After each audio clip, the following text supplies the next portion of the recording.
after having seen the structure, formation, and the aim of UNESCO, or the United Nations Educational, Scientific and Cultural Organization, let us now look at the various functions exercised by this agency. Now, UNESCO rests primarily on three pillars: the pillar of education, science, and culture. And therefore, it is justified that the functions of UNESCO are also segregated into various fields: the fields of education, the fields of science and technology, and the fields of culture and communication. Let us now look at these various functions in these particular fields. Now, we will start our discussion on the functions of UNESCO in the fields of education. Now, UNESCO believes that education is the foundation for any lasting peace. Now, let us see with this aim what are the functions which UNESCO exercises. Primary function of UNESCO in the field of education is the eradication of illiteracy. UNESCO believes that illiteracy is a social evil, and it is illiteracy which causes frustration and anger, and which could be used by people who wish to disrupt peace. Therefore, literacy needs to be maintained to maintain peace. Thus, UNESCO wishes to universally educate the world. And it also believes that education is best done young. And therefore, UNESCO works for promoting education among young children. But this particular education is not just restricted to children, but also extends to adults, as learning should never stop. Now, this education is primarily promoted in developing countries in order to eliminate illiteracy altogether. Over here we can see education being imparted by UNESCO in a rural school, and we can see that people of all age groups are coming together to seek knowledge. Now, UNESCO believes that education is a right, and that is a right of every woman, man and child. And that is exactly the goal which UNESCO wishes to achieve by promoting universal education and by eradicating illiteracy from the world.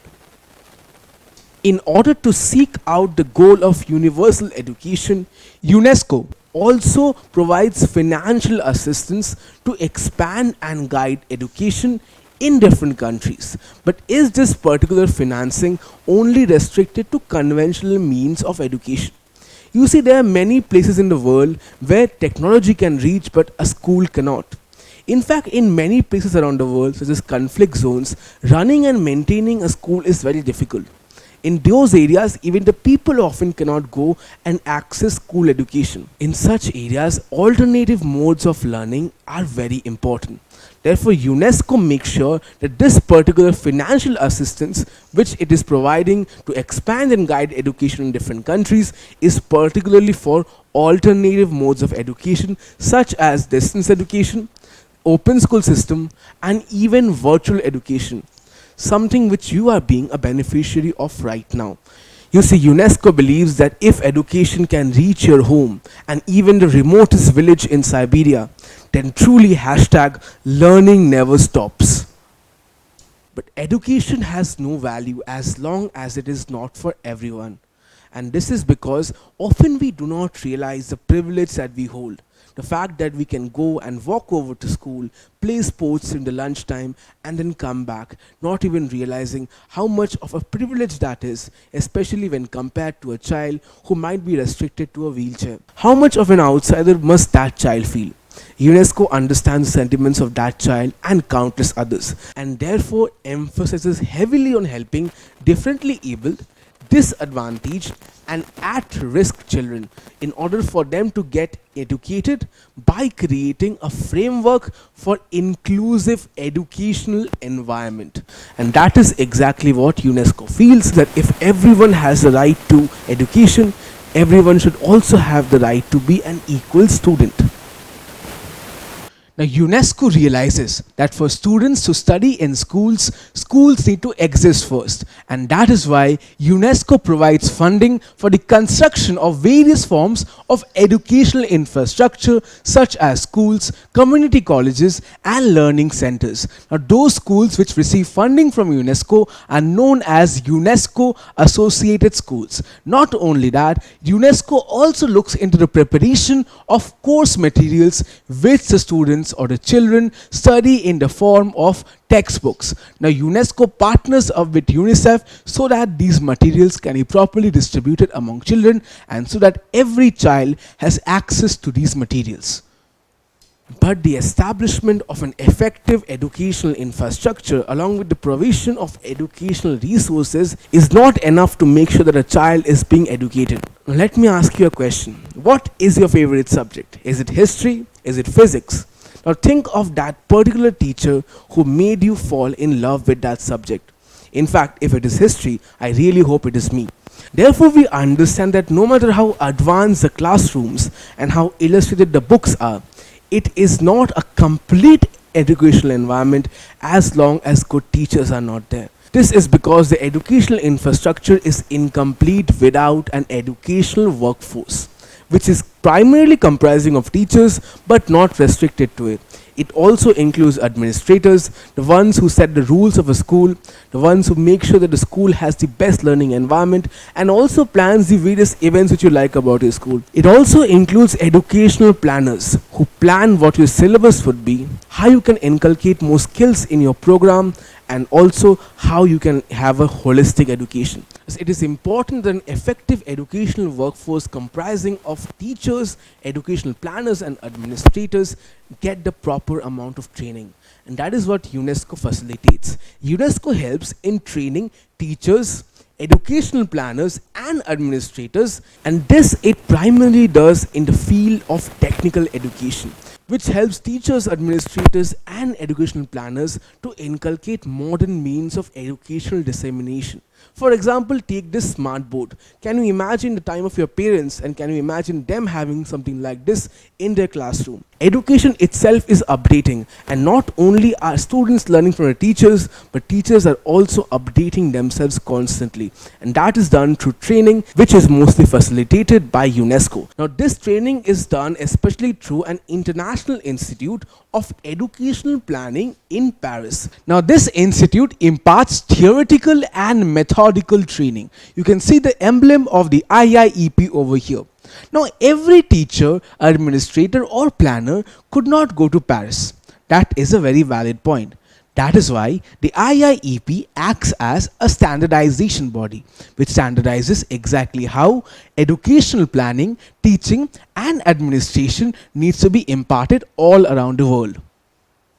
Can you answer this question?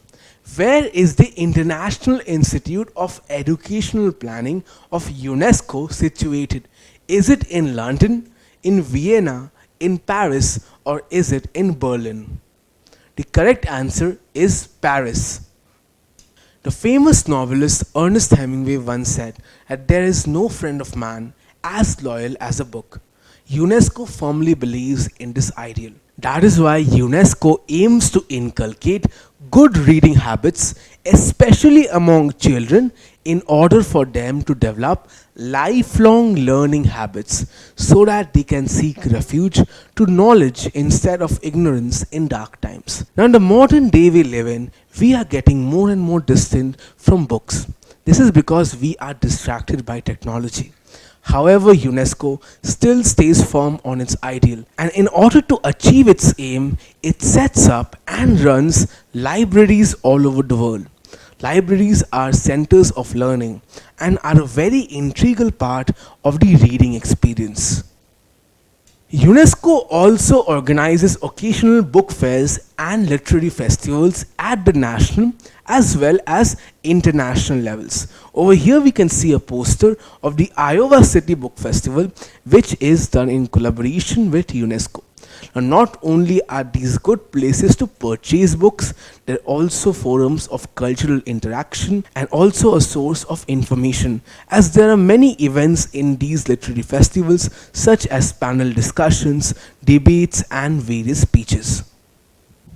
Now looking at the particular field of scientific education, UNESCO is determined to make peace the only objective of science and to make sure that technology forms the backbone of development and progress. In that direction, UNESCO encourages scientific and technical education by establishing and providing for regional training centers all across the world. Now, these regional training centers, an example of one we can see over here for biotechnology, these disseminate education in a practical or hands-on approach. Now, is this where UNESCO's activities in the field of science and technology end? Absolutely not, as now we will be looking at the various functions UNESCO has, particularly in the field of science and technology. Now that we saw various functions of UNESCO in the field of education, let us now see the functions it has in the field of science and technology. Now over here we see a poster of UNESCO in this particular field, which is promoting the movement of open science. Now, open science is a movement which attempts to make scientific research and scientific information accessible to all stratas of society, be it an amateur or a professional. Now, that is one of the many programs which UNESCO leads in this particular field. We will be looking at various similar programs while we discuss some of the functions in the field of science and technology. Now, UNESCO helps in establishing scientific and technological institutions, particularly in developing countries. This is because UNESCO realizes that there might be a budding scientist in every corner of the world, and that budding scientist should not be restricted to their exposure to science and technology simply because their government could not provide for proper scientific and technological institutions. That is why UNESCO helps these governments in establishing such centers. We can see examples of two such centers. The first is the UNESCO Institute for Statistics, and the second is the UNESCO Center for Water Education. UNESCO also promotes basic research in subjects of this particular field such as physics, mathematics, geology, oceanography, and engineering. UNESCO realizes that without research, the field of science and technology cannot advance. And UNESCO also feels that investing in science is a necessity, not a luxury. UNESCO organizes seminars and various kinds of conferences to bring together scientists, technocrats who are the technical minds in policy making process who are working in governments, and thus UNESCO brings together scientists, technocrats and other specialists of this particular field to act as a forum where these people can exchange their ideas and views about developments in modern science. We can see two instances of such seminars and conferences in these pictures. The first is the UNESCO Science Center's coordination meeting of 2016 held in Beijing, China, and the other is a conference of UNESCO in collaboration with the Foundation L'Oreal, which is promoting women in science and this title for women in science. Therefore, we are able to understand that UNESCO keeps the conversation of science and technology ongoing. But the field of science is not just restricted to natural sciences, which are any subjects related to physics, chemistry, and biology. It also includes social sciences, which involve the study of society and its most important component, mankind. Now, subjects of this particular discipline include political science, sociology, and psychology. And these are very important as it focuses its attention on combating all forms of discrimination and also deal with problems that may lead to war. Therefore, a focus on social sciences and a promotion of it can lead to elimination of war. And that is why UNESCO encourages the study of social sciences. Over here we see the World Social Science Report, which UNESCO brings out every single year. And on the left we see the International Center for Human Sciences. Human sciences being the larger discipline in which social sciences exist, and this is a center established by UNESCO. Now we saw the movement of open science and how UNESCO was promoting it. Open science, if you remember, is the movement which is trying to make scientific research and scientific information accessible to all segments of society, be it an amateur or a professional. And in order to promote this movement, UNESCO makes scientific and technological advancement available to all countries by providing them information through various mediums such as exhibitions, newsletters, reports such as the UNESCO Science Report, various kinds of books and even journals. Now, one such publication of UNESCO, which is particularly important in the promotion of the open science movement, is its monthly journal, The Courier, a picture of which you can see over here. The Courier is published in multiple languages. So in this lesson, we were able to see the functions of UNESCO in the fields of education and science and technology. In the subsequent lesson, we will be looking at the various cultural functions of UNESCO. Don't forget to subscribe to our channel and hit the bell icon. You can also register for free at DeltaStep.com or download the DeltaStep app to learn one-to-one with our amazing teachers, or to get access to all our 5,000 plus amazing videos as per your school syllabus. Master each topic with our adaptive practice technology. Get million plus questions with step-by-step solutions and unlimited mock tests. Get all your doubts resolved instantly. Learn via games and win amazing prizes like PlayStations and iPads. So at DeltaStep, learning is not just fun and easy, it is rewarding too. So register for free now.